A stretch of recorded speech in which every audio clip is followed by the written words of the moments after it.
Hey, what's up, my people? Mumeze mute? Oh, mbafitiye amakuru uyu munsi. Niba uri umuntu ugahora wibaza uti ariko ni gute ko ntabona umwanya uhagije, ni gute nakiga imodoka nkabona uruhushya rwo gutwara ikinyabiziga mu gihe gito.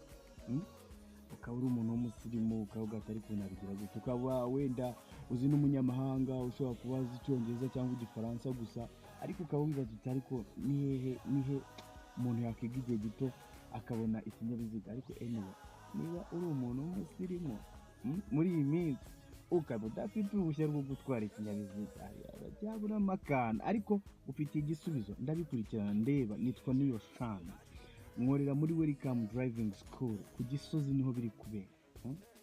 Jya muri comment umbwire ku Gisozi uze tubikurikirane, ubundi barabizi kuva 9 karindwi